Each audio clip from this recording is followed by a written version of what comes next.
Salut les sapiens, dans cette vidéo on va voir comment dessiner très facilement le tronc cérébral en vue postérieure. Donc évidemment c'est une vue un peu plus rare et un peu plus dure que la vue antérieure ou la vue latérale du tronc cérébral, mais c'est une vue très intéressante à plus d'un titre, notamment pour placer les noyaux des nerfs crâniens par exemple, ou pour voir une partie des faisceaux cunéiformes et graciles, donc certains faisceaux nerveux, pour voir la lame tectale, etc. etc. Donc c'est quand même un schéma très utile qui vous servira dans de très nombreuses questions d'anatomie.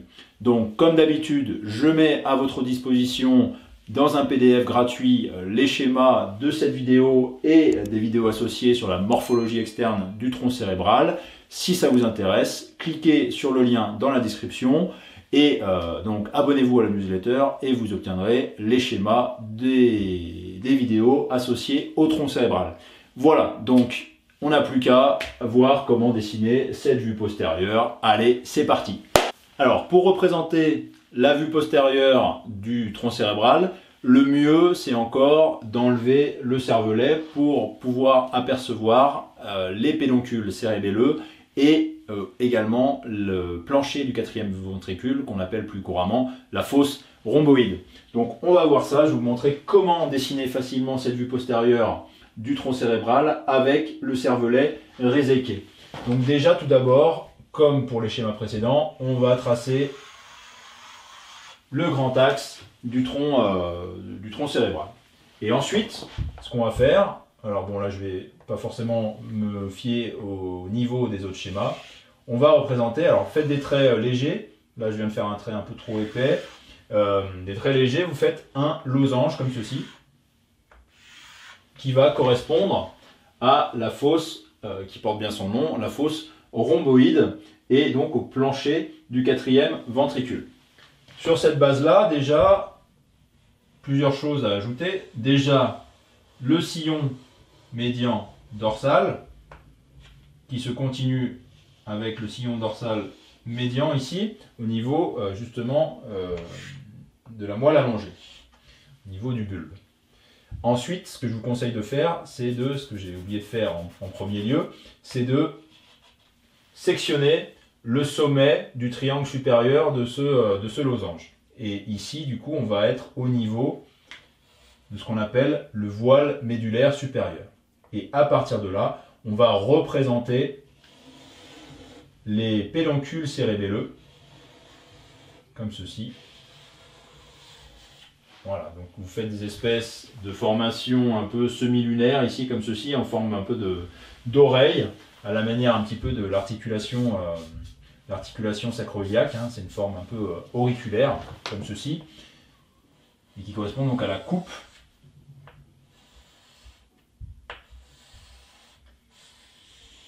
comme ceci, des fameux pédoncules cérébelleux, dont on va montrer la répartition. Donc ici, on va avoir le pédoncule cérébelleux supérieur, PCS, le pédoncule cérébelleux inférieur, PCI, et en externe, le pédoncule cérébelleux moyen, qui correspond aux fibres, à la condensation, à la centralisation des fibres en provenance de la protubérance. Voilà. Donc, une fois qu'on a fait ça, pareil, plusieurs possibilités. On peut fermer le plancher du quatrième ventricule en représentant ce qu'on appelle le ténia du quatrième ventricule, hein, qui est l'insertion de la membrane qui peut fermer ce quatrième ventricule, et en dessous duquel on va retrouver des éléments notables de la moelle allongée, à commencer par les tubercules graciles de Goll qui répondent au noyau ici gracile, donc de Goll, et en dehors duquel on retrouve le noyau de Burdach, noyau cunéiforme, ici qu'on peut représenter aussi. Donc pareil, en bleu je vais mettre un noyau, et ici on est au niveau des voies de la proprioception consciente,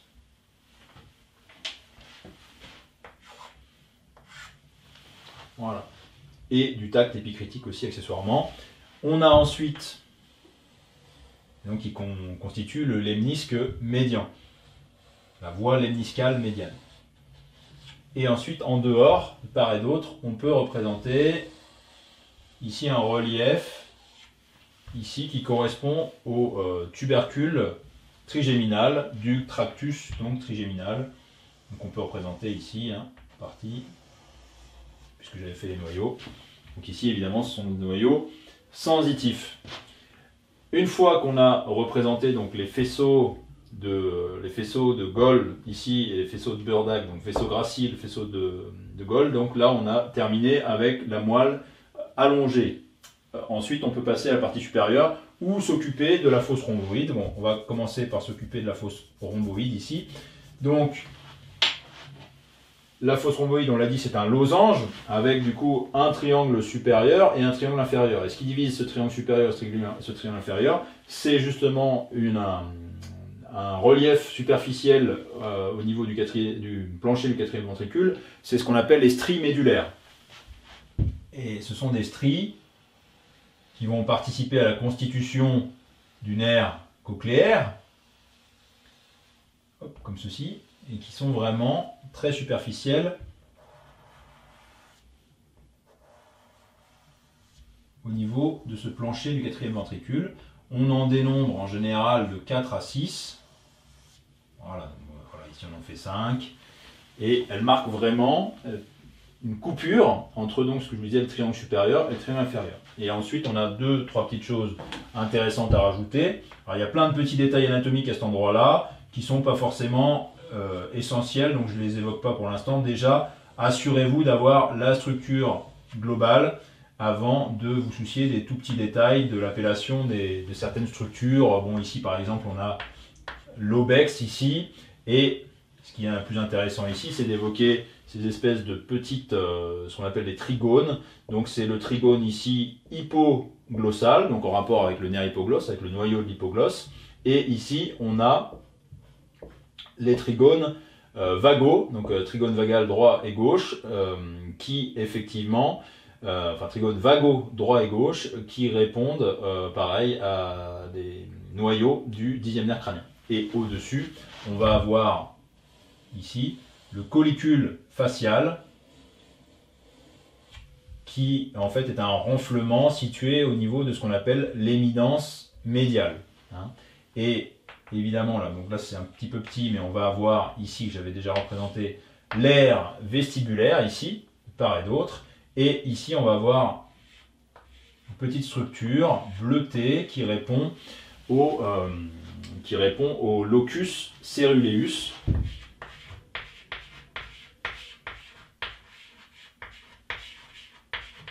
Voilà, qui est un petit noyau de substance grise aussi qui bombe un petit peu au niveau du plancher du quatrième ventricule. Voilà pour la vue, la partie postérieure de ce plancher du quatrième ventricule. Maintenant, on va terminer avec justement la vue postérieure au niveau de la protubérance et au niveau de l'isthme. Donc déjà, ce qu'on peut faire figurer, c'est la lame tectale ou lame quadrigéminale. Donc schématiquement, vous tracez 4 cercles comme ceci qui vont correspondre à la lame tectale ou quadrigéminale et qui vont répondre en fait aux colliculi supérieurs et inférieurs.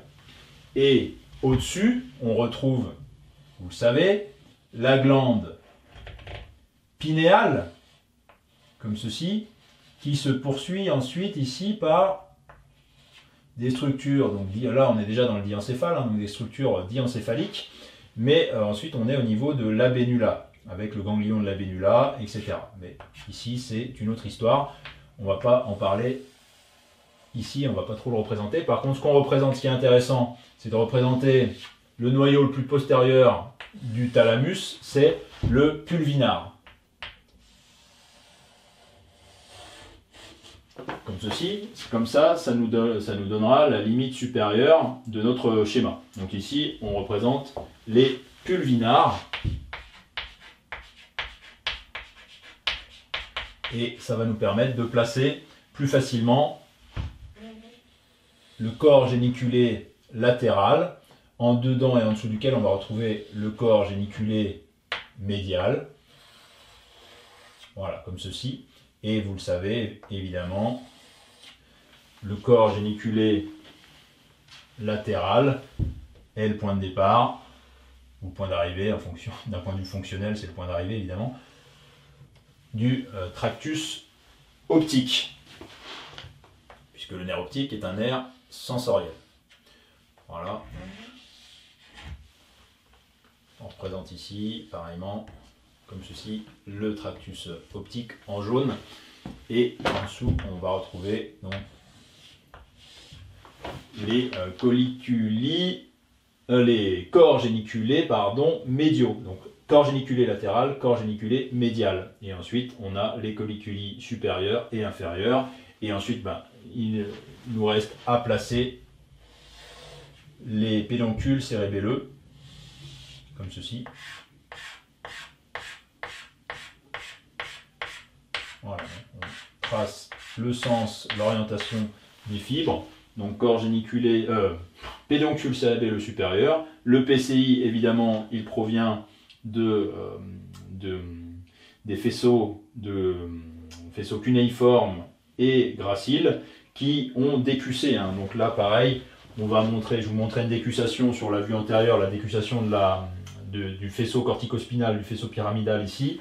Ici, je vais vous montrer la décussation de la voie, on va dire, spino-cérébelleuse et de la proprioception donc, consciente et du tact épicritique. Et donc ici on a voilà, le relais au niveau du noyau gracile et ensuite le deutéroneurone qui va décusser et qui va passer non pas par le pédoncule cérébelleux inférieur droit, mais par le pédoncule cérébelleux inférieur gauche, comme ceci. Et donc, on revient à notre schéma. Donc, pédoncule cérébelleux supérieur. On évoque également, comme ceci, le pédoncule cérébral. Donc de la voie pyramidale, qu'on voit mieux sur les vues antérieures ici, et latérales. Donc là, c'est le pédoncule cérébral. Et enfin, on représente donc le pédoncule cérébelleux moyen, comme ceci, qui, comme on l'avait vu, contourne justement l'axe principal du tronc cérébral.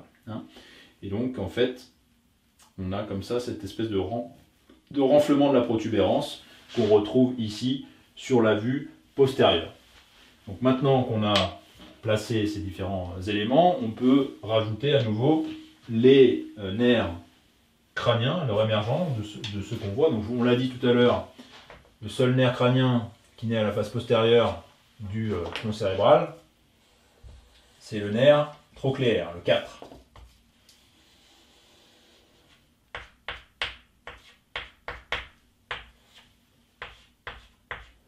Ici. Et ensuite, on a le 5, qu'on peut représenter ici par exemple. On peut représenter le 5, sa racine motrice et sa racine sensitive. Puis donc tout ce qui va être le 3, le 6, le 7, le 8, le 8, on peut le représenter aussi éventuellement ici. Voilà. Il va naître à peu près à proximité de la zone située entre le cervelet en arrière, la protubérance en haut et la moelle allongée en bas. Et ensuite, évidemment, on va pouvoir représenter ici sur ce schéma le 9 aussi, le 10, plus gros, et le 11. Donc sa racine bulbaire et évidemment sa racine médulaire qui se poursuit au niveau, comme son nom l'indique, de la moelle spinale. Voilà une vue postérieure qui est très utile pour représenter quant à elle notamment les noyaux des nerfs crâniens, la lame tectale, le plancher du quatrième ventricule, etc. etc. Donc une vue qu'il faut maîtriser parce qu'elle va vous être utile dans un grand nombre de questions d'anatomie. Voilà, je vous remercie pour votre attention. Je vous rappelle que je mets à votre disposition les schémas de cette vidéo et des précédentes sur comment dessiner facilement le tronc cérébral. Donc pour recevoir le PDF, c'est très simple, vous vous abonnez à la newsletter et du coup vous pourrez télécharger le questionnaire en question, le PDF en question, et vous bénéficierez également de contenus supplémentaires en lien avec l'apprentissage de l'anatomie, de la physiologie, de la pathologie, de la clinique, etc. Donc tout ce qu'il vous faut pour réussir. Et quant à moi, je vous dis à la prochaine pour une nouvelle vidéo, très certainement sur la vascularisation du tronc cérébral. Allez, à la prochaine, ciao!